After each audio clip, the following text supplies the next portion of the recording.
Thank you, Nick. I don't think I need to stay on the title slide. Nick's told you what I'm talking about. This is a diagram from Gray-Robles' global mean model, and I'll get into the models a little later. This is basically a schematic in the global mean of the upper atmosphere. Temperatures, this is a solar maximum case. They can get, down here we have the tropopause, the troposphere, stratosphere, mesosphere. In this region for 150 kilometers, it looks huge on this diagram, but it's still a little sliver on the surface of the Earth. This is the thermosphere, and it's what I call the upper atmosphere.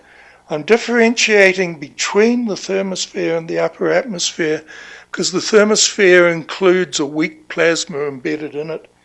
And I'll explain what I mean by that in a minute, but I want to concentrate first on the temperatures. They're high in the upper thermosphere, and then they dip down until their lowest value in the atmosphere.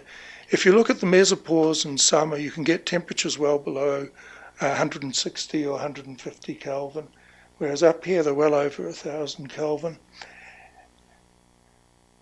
Another feature of the thermosphere is that the gas is heterogeneous. Species separated isn't quite by their scale height. There are other things involved. Because you have a multi-species gas, various species collide, and there's a slight tendency, which is amplified in hydrogen, for the species to fall off a bit closer towards the expected fall off of the mean mass. But the decrease is essentially the result of the exponential of the height divided by the scale height. Embedded in the neutral gas are ions and electrons. Down here at 100 kilometers, there's about 1 million neutral atoms and molecules for every ion. At 300 kilometers, there's still 1,000. So this is why I called it a weak plasma.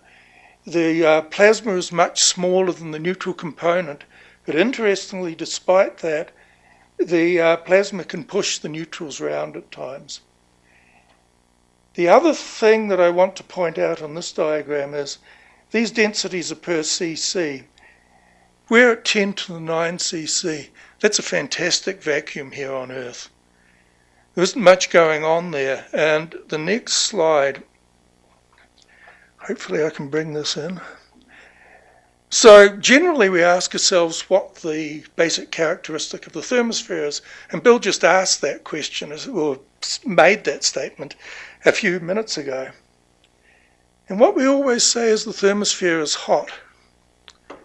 So we know that we have astronauts flying around in the thermosphere, flying at, I don't know, 400 kilometers above the surface of the Earth. So they're dead in the middle of the region we see. So if it's hot, they should burn up. They don't. And so it's not hot. What it is has high temperatures. We tend to think of hot in terms of our experience on the ground. So when the temperature's high, we say it's hot. And if you think of heat in terms of per particle heating, that is true. But if you think of it in terms of per volume heating, that's not true. So throughout this talk, I want to separate the idea of per particle heating from the normal way you think about heat, which is per unit volume.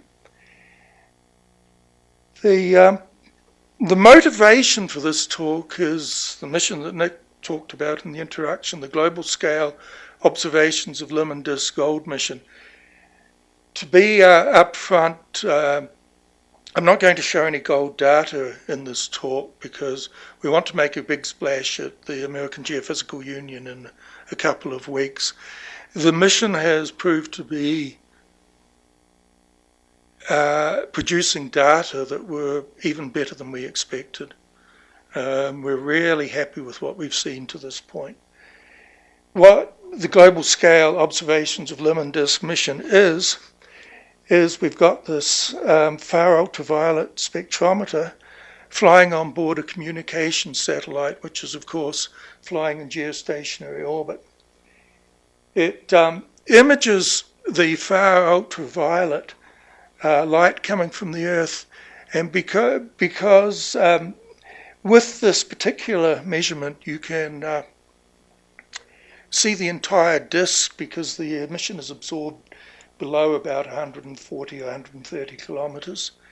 So it's about the only place in the atmosphere except the troposphere where you can go into geostationary orbit and take pictures of the Earth.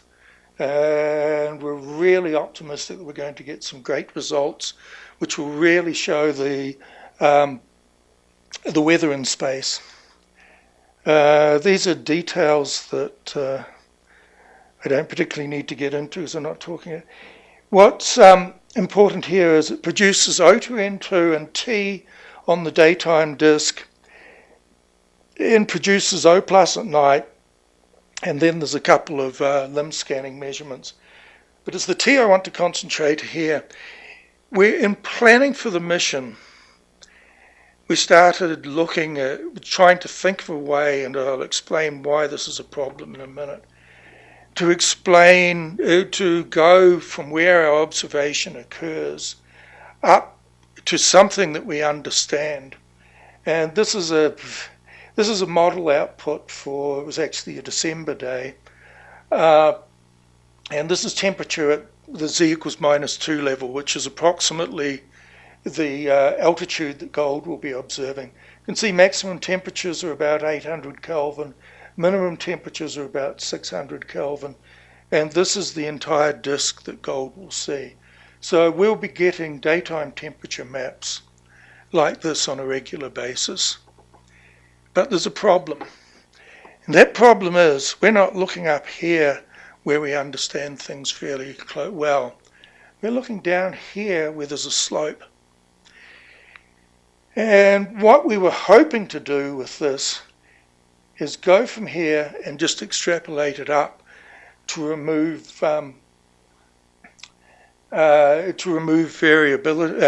variability associated with being on the slope. And to do that, sorry, I missed this one. This is just a brief overview of the models that I will mention in here. The mass spectrometer and incoherent scatter model is a semi-empirical model of the upper atmosphere.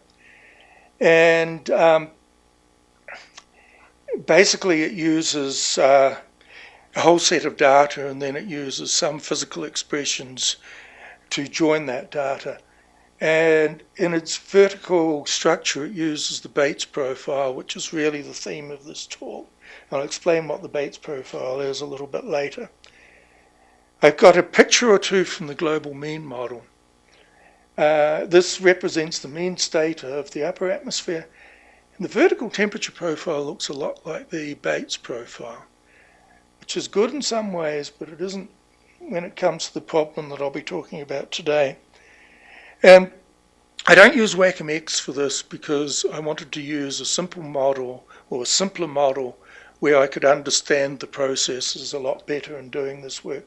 So I used an old run of the Thermosphere, Ionosphere electrodynamic model and just tried to get at the processes at work. And most of this talk is going to be about the processes in the thermodynamic energy equation, which I will describe in a minute. This is a Bates profile. I'm going to explain what these terms are in a couple of slides. But you end up with this curve. With this profile, you have a hot top and a cold bottom. That's the hot top is the T infinity. The H0 is the cold bottom. And you then fit a curve from the hot top to the cold bottom.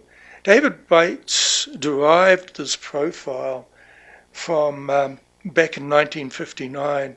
1947, the US had this whole pile of V2 rockets, and they were looking for ways to use them to help them understand the environment above the tropopause. And so they were launching all of these sounding rockets. And when they got beyond the mesopause, they were really surprised to see the temperature go up. And David Bates did it's this theoretical calculation, which I'll show in a minute, that allowed him to fit a temperature here. So I've just shown here typical day to night variation at solar maximum. So the temperatures in the thermosphere are really variable. The day to night difference can be 300 Kelvin. If you go over a solar cycle, the temperature difference can be 700 or 800 Kelvin. And when you have a storm, as I'll show towards the end of this talk, almost all bets are off. You can get temperature changes of 1000 Kelvin easily. Well, this is a fairly typical picture of the temperature at the Z equals 2 level, which is at about 350 kilometers. This is a December case.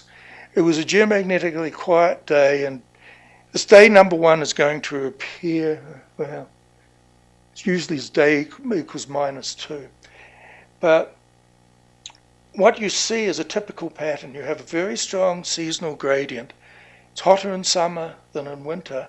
You have this really strong diurnal gradient, which is the temperature gradient I was talking about. In this case, it's solar minimum, so it isn't as large as the one I showed, but it's running from about 750 to 950. You've got a 200 Kelvin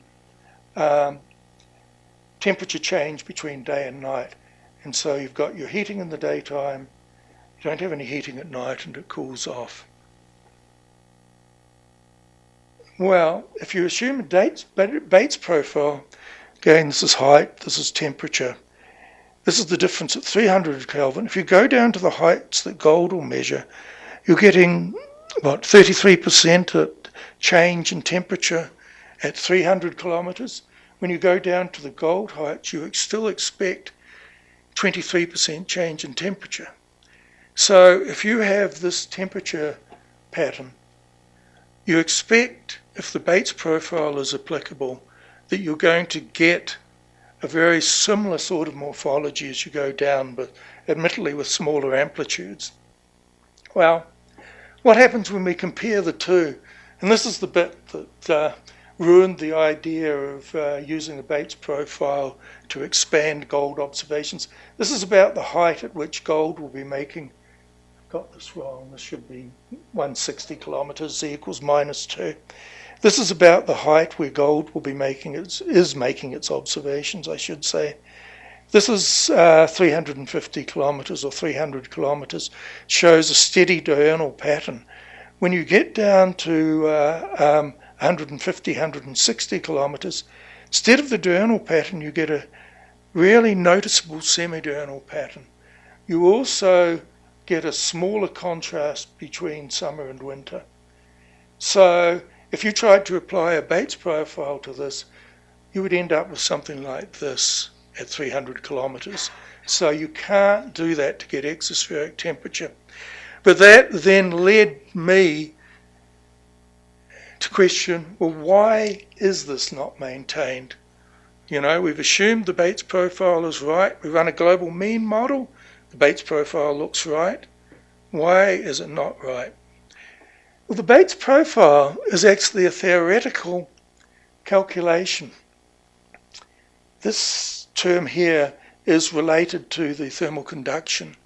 And Bates's brilliant insight back in 1959 was that you put energy per particle in up top, and then you lose energy from radiation down in the bottom of the thermosphere. But you have to get the heat that went in at the top flowing to the region where you can lose it. And from the knowledge that he had at the moment, the only possible mechanism was thermal conduction. And so he solved this equation and got this lovely curved profile, which, as I've shown you, can work in the global mean sense. But when you go to 3 dimensions, so he's got a hot top at about 400 kilometers and a cold bottom at 120. But when you go to a 3-dimensional sense, you have to consider the whole thermal energy equation. I'm going to show Q minus L in the next couple of slides.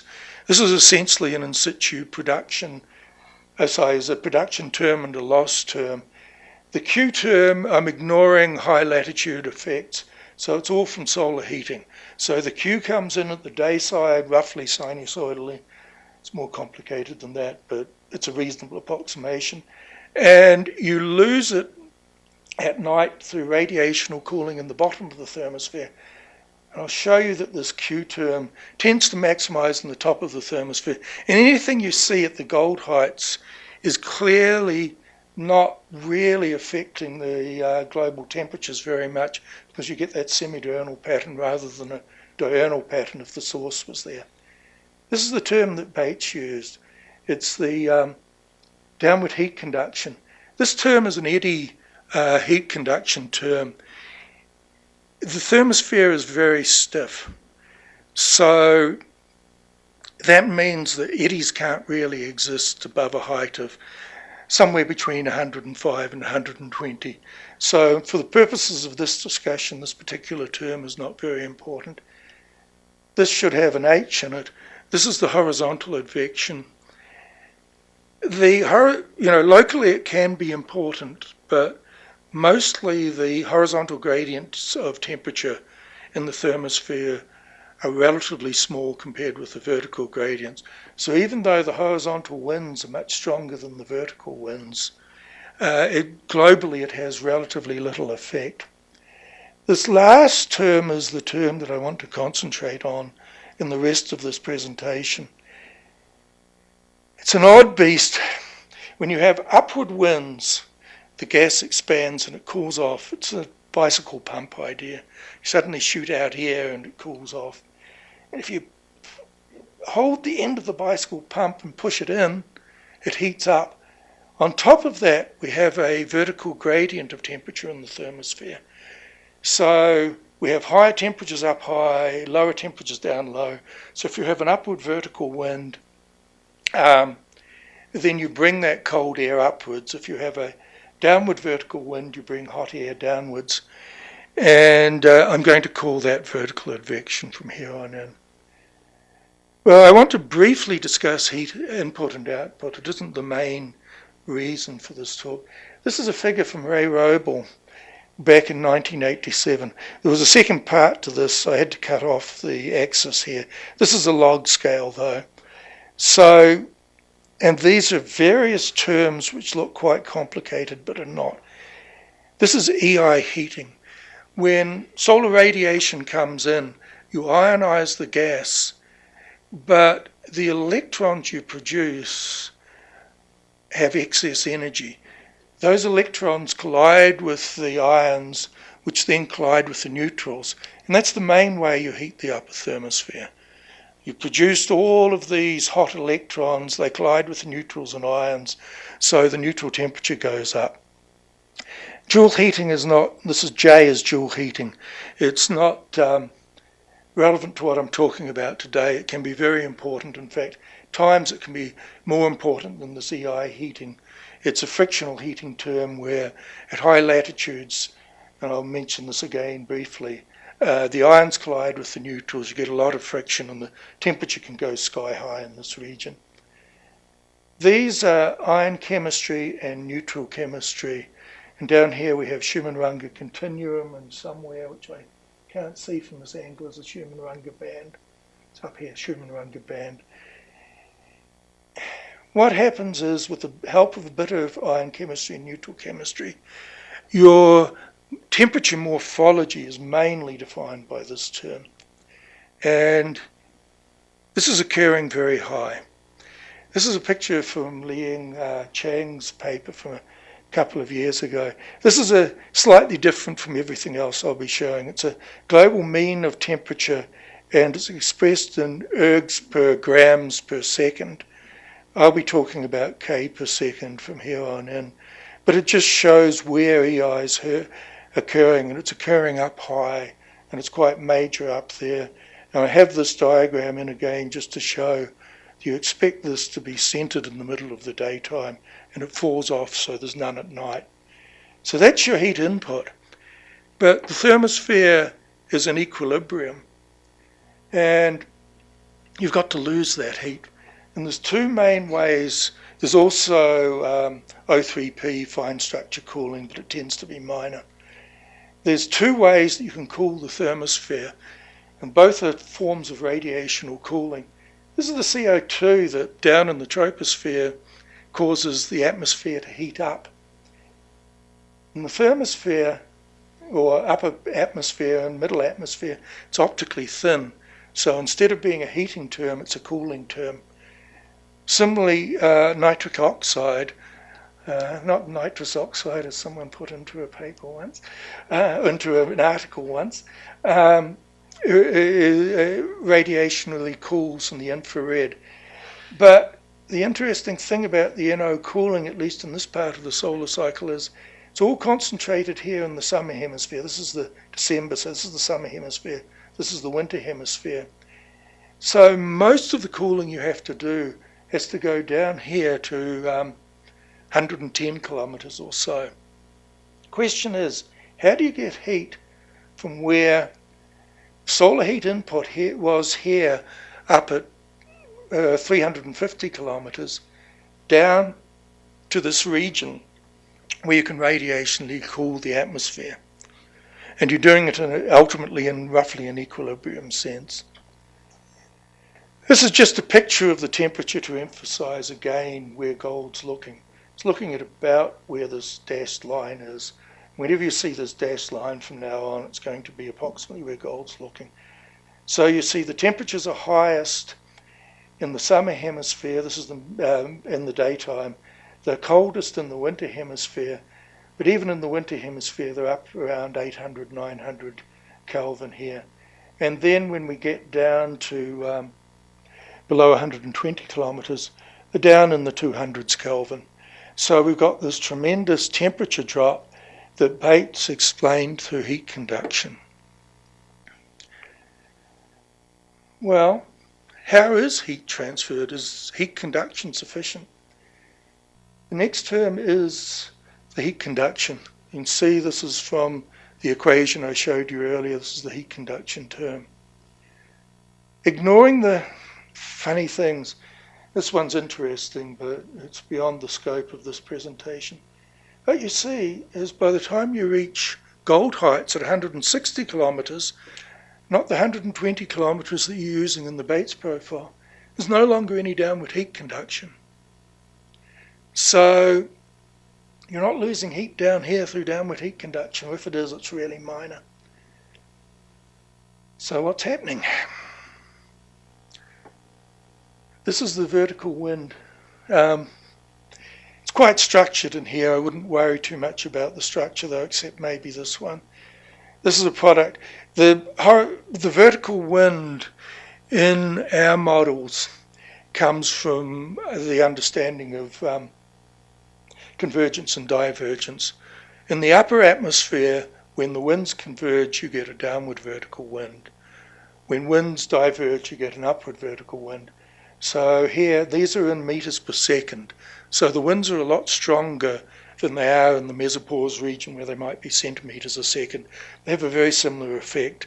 The cold summer mesopause is primarily a result of upwelling and cooling. The hot summer mesopause is winter mesopause is a result of convergence and compression. Similarly, but even in a much grander scale, the same thing happens in the thermosphere. During the daytime, you have a lot of divergence. The winds winds blow away from the highest temperatures, and so you end up with upward winds. At night time, all of these winds flow back together, and you get downwelling. I'll show that a little bit later.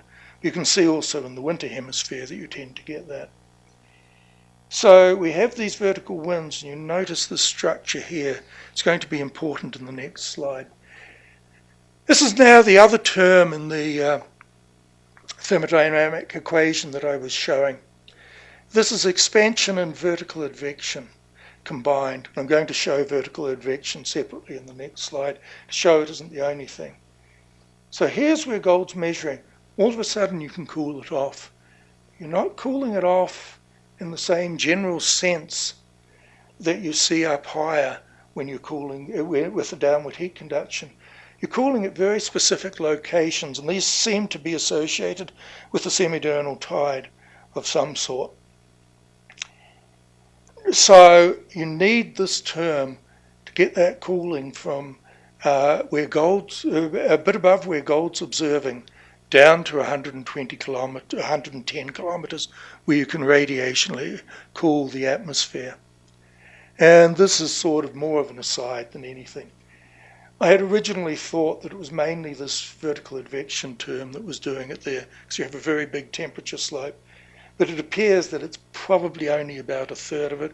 Most of this is this expansion in this case. Well, that's the daytime.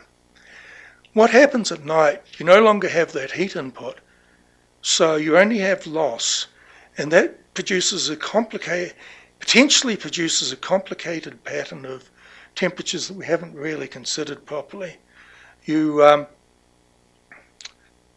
haven't got any heat in, but the heat in that is residual from the day side is still going to be lost through radiation. So you still end up with a hot top of the thermosphere and a cold bottom. This is daytime, this is nighttime, summer, winter, summer, winter. You can see that through much of the mid-latitudes the nighttime temperature is lower, but it isn't as low as you would expect if you could lose all of that heat in the day, in 24 hours or in 12 hours. Also, the coldest temperature in the upper thermosphere is occurring somewhere in the winter hemisphere in the middle of the night or early morning hours. So what happens to these terms in the nighttime? This is the heat conduction term that Bates used. What you notice is generally it's quite a bit weaker at night, and you get these structures at night which seem to be related to stuff that's been going on lower down. So it's still there, it's still important. The winds at night are now predominantly, but obviously not everywhere, downward. So you're not going to cool things off by the vertical winds very successfully. They're compressing, so they're heating things up, and that'll be apparent in the next slide. A bit fast.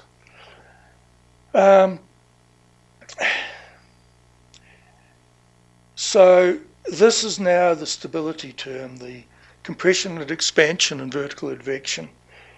This is running again from summer to winter. There's a cooling term here in summer. This is catching some high latitude processes that are causing upwelling even at night. But through most of the thermosphere, between 350 kilometers and 150 kilometers, you see a slight increase or a large increase as a result of this term. The winds are downwards, they're compressing the atmosphere. That alters your pattern of heating and cooling. You're not cooling anything by this term at night. And so you're reducing your potential heat flow out of the upper atmosphere down to this region that seems to be so critical around the z equals -1 or z equals -2 level. You're also seeing these structures down here. This version of the model was a very simple run, and it is probably dominated in this region by the asymmetric semidiurnal tide. And this, I think, is the feature that you're seeing here. You can see it's maximizing down here about the z equals -4 level in this case. So that's, and the last thing is the advection term again is not particularly prominent. It is mainly the adiabatic expansion and compressional heating. Well, the last thing that I want to talk about is what happens in a geomagnetic storm. We've seen what happens in quiet time. The question is, and this is going to be part of the problem of interpreting gold data, is does this hold up when you start to change things in the thermosphere and ionosphere? And what happens in a geomagnetic storm, I've done, this is sort of shorthand, Basically, the solar wind interacts with the Earth's magnetosphere, and you end up with a great deal of precipitation in the high latitudes. You also set up a potential pattern across the magnetic pole, and that potential pattern causes the ions to move very fast. This is one of those cases that I was talking about early in the storm, where the ions are actually driving the neutrals, even though there's only one ion for every 1,000 neutrals. The amount of momentum that you put into the ions is so great that they collide with the neutrals and they drag the neutrals along with them. And the other part of the collision process is that when you knock something into something else, you get frictional heating. And the process of getting frictional heating is the ion hits the neutrals, and then getting heat flow, thermal heat transfer from the ions to the neutrals is referred to usually as Joule heating. And this occurs in a huge area in the high latitudes and can extend to quite low latitudes during big geomagnetic storms. So, during a geomagnetic storm, we start to interfere with the pattern we've talked about previously. We have a large source of heat and momentum, and I'm going to briefly talk about how you get this heat from this high latitude region to the low latitudes and cause the whole of the thermosphere to heat up. This momentum is very important because the ions are restricted by the magnetic field, the neutrals are not. So in the middle of the night, when the neutrals have been accelerated by all these ions colliding with them, but you come to the night at high latitudes, and the ions are suddenly constrained to move in a zonal direction, but the neutrals can carry on in a meridional direction because there isn't anything really stopping them. So you transfer all of that momentum into the middle latitudes, and that tends to heat up the middle latitudes. That then changes your normal quiet time circulation pattern, and you heat up the whole of the thermosphere. And because through this compressional heating that I described earlier in quiet time, when you change the circulation, you change your convergence and divergence, and you tend to get more convergence at low and middle latitudes, and that heats up the low and middle latitudes. This is a picture from 30 years ago, 40 years ago, almost 35. This is from really the only satellite we've had before gold that directly measures the neutral temperature. It was called the Dynamics Explorer 2 satellite, and there was an instrument on board called the Wind and Temperature Spectrometer, or WATS.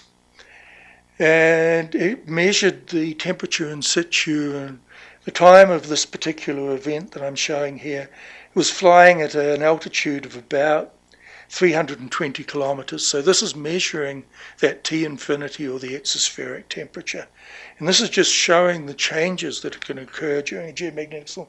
This was a pretty large geomagnetic storm. It wasn't the biggest we've seen by any means, but it was pretty large. It occurred in November the 6th, 1982. And this was really the only storm during the 2-year DE2 mission from 81 to 83 that allowed you to get a progression of the temperature changes. And there's a similar picture in the summer hemisphere. So we've got temperature here. You notice now that the maximum is 2300 Kelvin. The minimum is 1000 Kelvin. So this blue line, light blue line, was right at the beginning of the storm. So it's not a complete indication of what the quiet time temperature was. It was probably down a bit by 100 Kelvin or so. But then there's a succession of different orbits, and this was a polar orbiting satellite. So this passed over both poles and measured all latitudes, in this case from the equator to the equator over the northern pole. And over here, the duty cycle of the instrument was such that we weren't making measurements in most of these orbits. But The next orbit where there was data was 72-114. This was the first orbit, 72-112. So that's about 3 hours after the first orbit, because the satellite in low Earth orbit it does an orbit about every 90 minutes. So the next time you see that the temperatures have gone up from 1200 to 1700 Kelvin. Then 7.5 hours later, temperatures are up 2300 Kelvin. The biggest I saw ever in that Dynamics Explorer 2 data was about 2500 Kelvin. It gets really high, you get really high temperatures in the thermosphere. Yes, yeah. I caught myself just in time. You get really high temperatures in the thermosphere, but one interesting thing about it is where you get these big jolts, you're probably getting Joule heating. But as you get beyond 3 hours here, 7.5 hours, you're getting heating away from the auroral oval. And even down here, it's going up 200 or 300 Kelvin. And I did a study a lot of years ago now, and even down at these latitudes for this, which happened to be a bigger storm than this one, the temperature change was something like 600 Kelvin at these latitudes.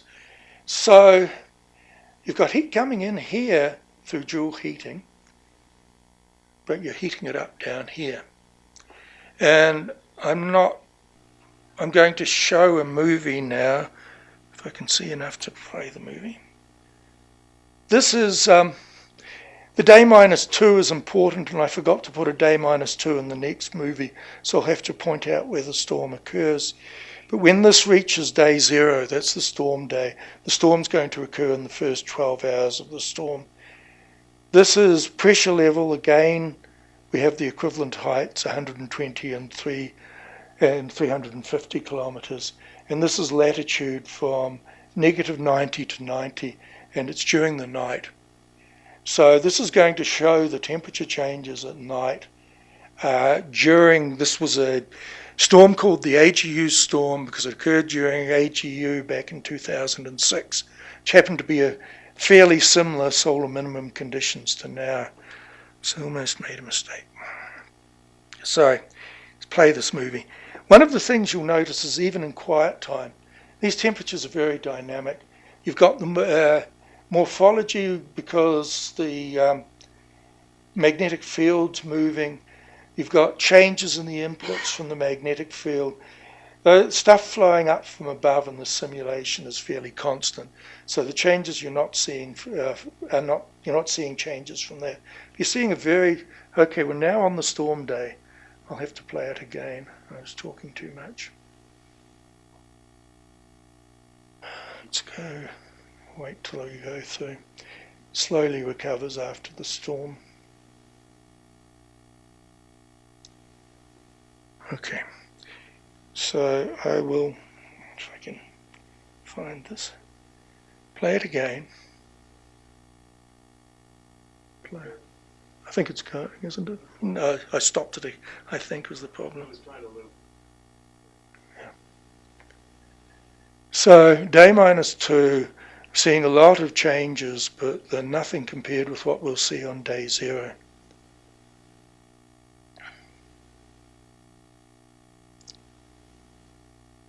$14, $15. See a bit, it looks like these are compressional waves. They're not very, here, the storm day. See these huge compressional waves, and generally the whole atmosphere is getting hot. And that's what happens in geomagnetic storm. The whole upper thermosphere gets hot.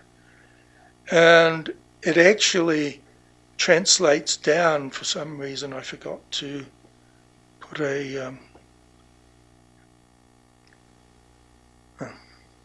to go forward. This now is that term that I showed you earlier. This is what's allowing you to transfer heat from the region of Joule heating. You have upwelling here, which is why it's cold, into the low latitudes. And you'll see much more clearly the waves flowing through this figure. It's for the same storm. And unfortunately, I don't have the -2, so I'm going to have to call out the beginning of the storm. Hopefully I won't miss it. If I can ever. Is that going? That's going.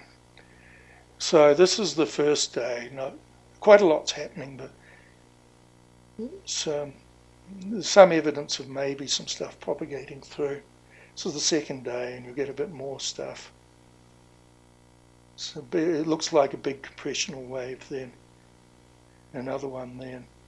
And now we come into the storm day. You see that huge wave coming through. You see how it's trailing down below, but gold is occurring at about this altitude, and I'll play this again in a minute. This heating is now going on to a much lower altitude than gold will be observing. And that is going to cause us problems of interpreting our temperatures when we have geomagnetic activity, because we're going from a regime that is dominated by that semidiurnal processes to one that is dominated by the high altitude processes generated by, particularly in this case, Joule heating. So let's play this again and see if I can. Okay, so we go through a quiet day, which isn't all that quiet.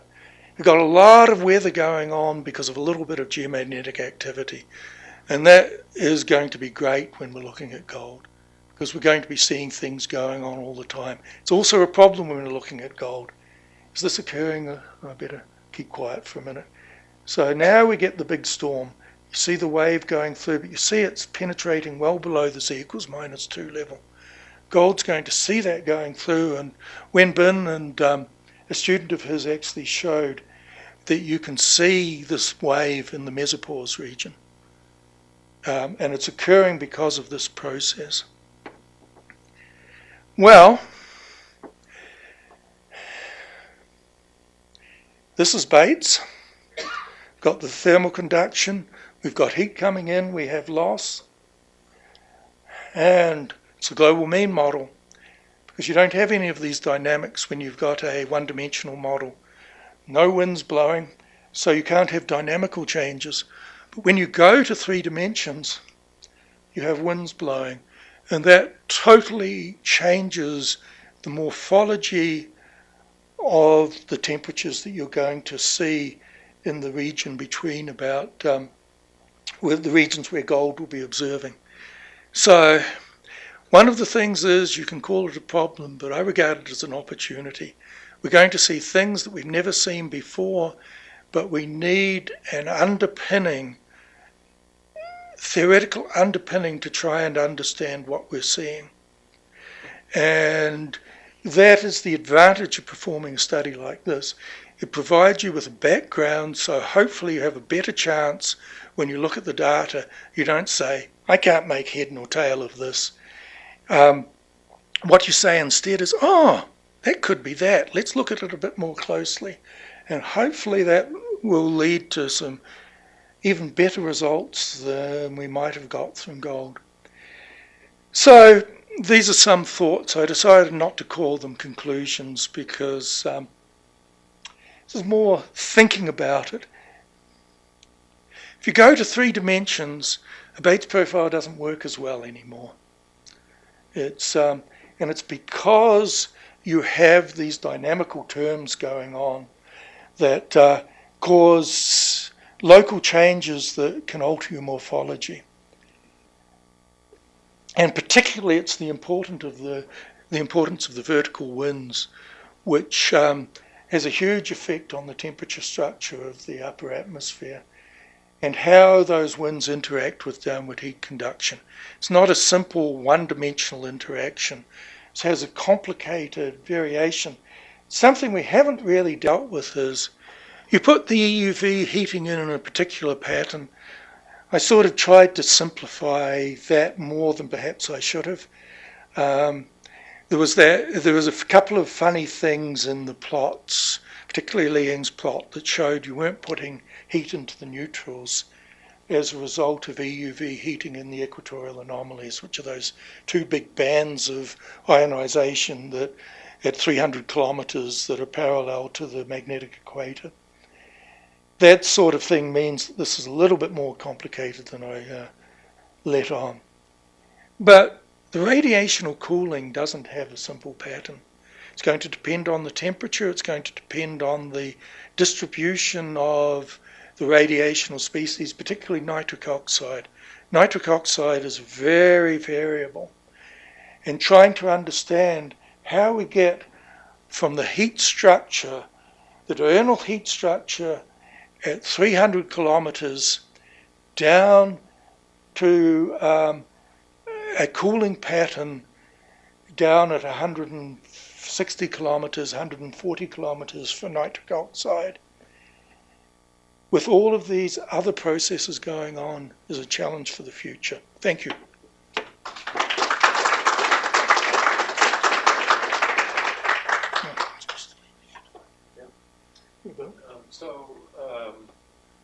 I gather that the gold measurements in FUV, Yeah. you're going to somehow convert that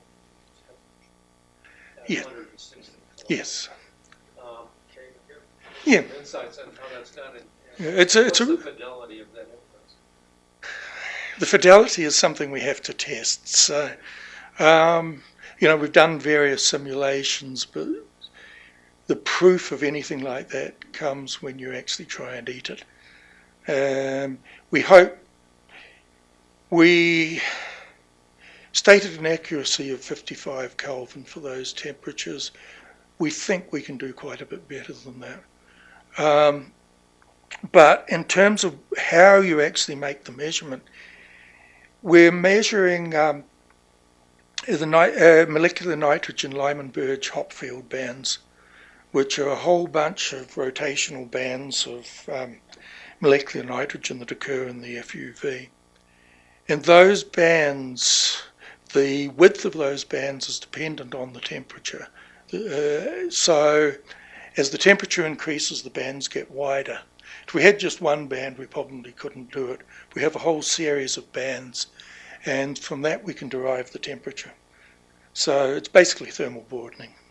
Why is that emission localized to 160?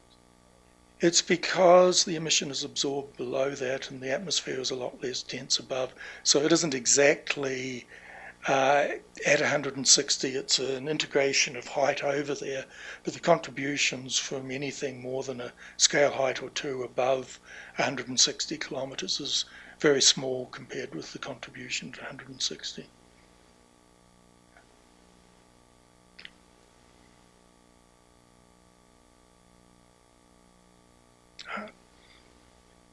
One thing you did really bring out in the talk, something else that affects the interpretation of the temperature, or it causes the temperature variations for the Earth, is that the dynamics has the tendency to produce pressure, horizontal pressure gradients, pressure variations, and that means that it also tends to produce horizontal variations at the pressure scale height. Scale height is proportional to temperature, but it's also inversely proportional to the molecular mass, which varies due to these same vertical winds. So if you increase the mean molecular mass, it's easier to maintain at a high temperature, even if you don't have extra heating for on that. Yeah, but also those horizontal winds, as I showed here, converge at the night, and so ion drag changes those horizontal winds though, so you end up with a very different temperature morphology than you'd get just if you had the pressure gradient driving the winds, because the ion drag tends to retard them, and so you get a greater day to night temperature change because of that. So the whole process of any of these things is, there's a lot of factors involved in it. But the problem of how you get from where you heat to where you cool is one that has perhaps not been explored as well as it should have been. Stan? Ray wrote a paper, I think in the 70s, trying to figure out how to cool off the thermosphere. And I realized that back then that the importance of nitrogen oxide cooling the CO2 cooling was not particularly well understood, because he was trying to get rid of it primarily with no-trip heat cooling. Yeah. So that just leads me to wonder, how did Sir David know about radiation and cooling back in the 40s? I don't think he had to. He had some data. He just knew it was cold down there. He knew it was cold down there and it was hot up above, but you have to get that heat from up above down to there. It was really a brilliant deduction if you think about the state of the knowledge at the time.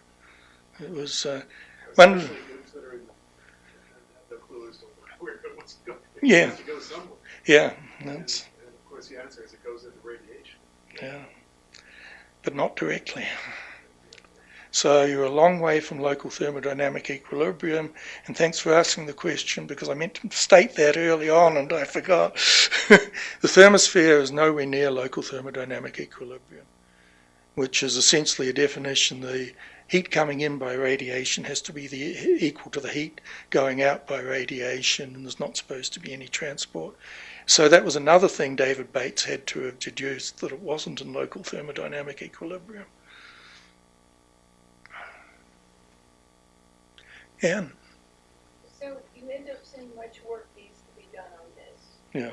How are you going to approach this? I mean, what kind of work do you need more observations? Well, the first thing we need is more observations, but observations are quite a bit limited. We, I showed you pictures earlier of the Dynamics Explorer 2 temperatures. Most of what we know about the temperatures in the thermosphere are deduced from, observationally, are deduced from density measurements made from the beginning of the space age. And they developed, a guy called Luigi Giacchia developed a series of empirical models based on that and assuming the Bates vertical profile. And that is still the basis on which satellite orbital prediction is made now. Al Hadin adapted that to the EMSIS model in the late 70s, early 80s, and that model has continued to improve, but it's still stuck with the vertical definition. The Dynamics Explorer 2 measurements of temperature were the only space-based direct temperature measurements. There were ground-based direct temperature measurements, as Changwell knows, but they're always localized, and there's never enough money to put up enough Fabry-Pro interferometers, which are the best instrument of that, to really get a good grid of ground-based measurements. They measure at night, gold will measure in the day, so that also causes a problem. So we're somewhat restricted in these measurements. There aren't too many rocket flights anymore, so we probably don't have a great future in rocket flights. So we're restricted in how well we can do our models. And we can only really deduce the temperatures from determining what else is going on in the models. Henley.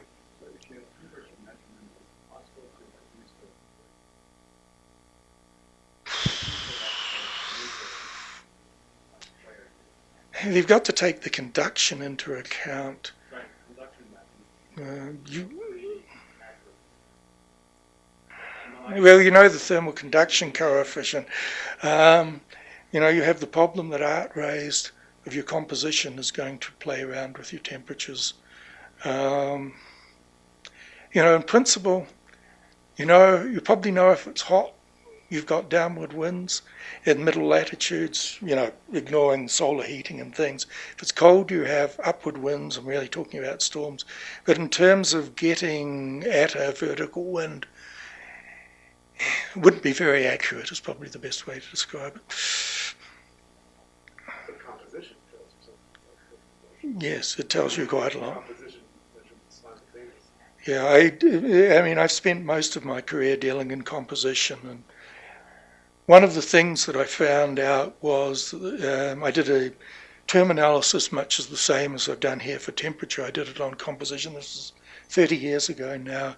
Found out that the most important feature or the factor for the O to N2 ratio, it isn't true necessarily for all the species, is the vertical winds. So when you have a downward vertical wind, you tend to get more O to N2. When you have an upward vertical wind, you get less O to N2. Problem is, a few years ago, I also found out that the O to N2 was temperature dependent.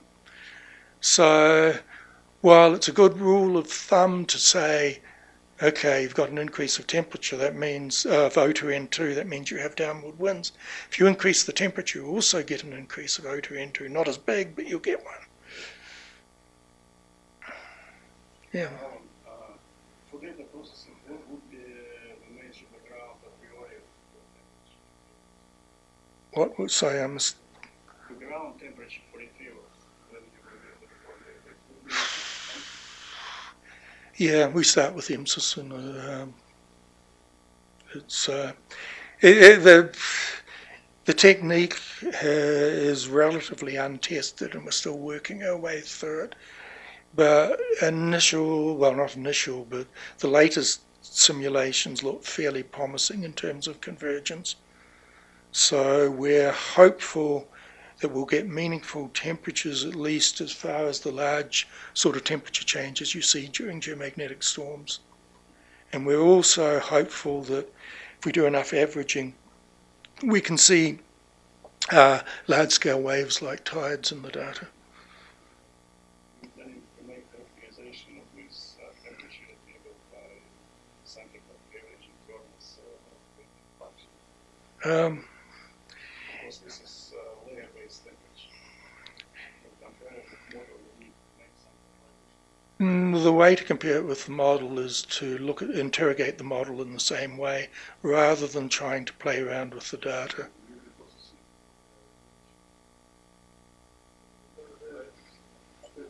The instrument produces a column integrated emergent brightness weighted mean temperature.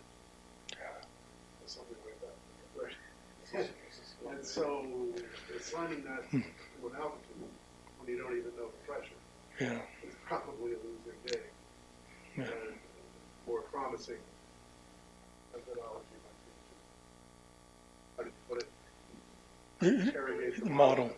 But Compare what the model thinks the temperature you observe should have been to the temperature that you think you observed. But one thing you can do with the data in that way is, instead of trying to get at the absolute values, you look at the same places day after day and see what the changes are rather than what the absolutes are.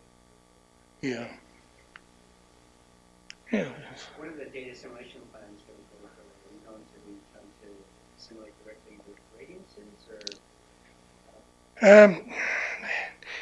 or? Michael Codrescu is sort of our lead person on that, and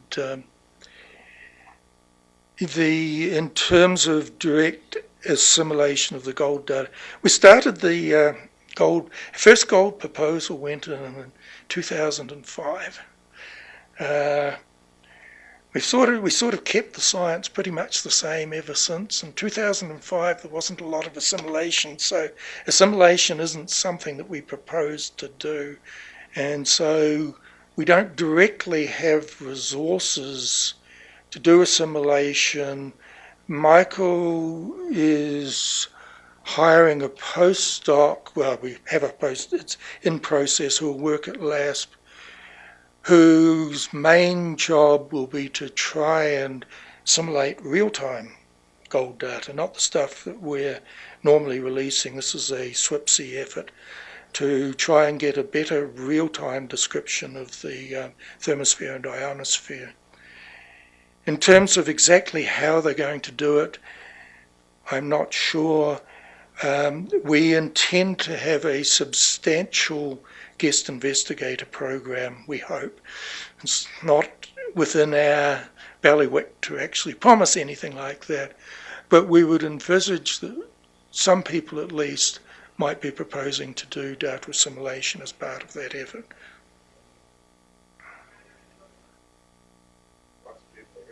Yeah.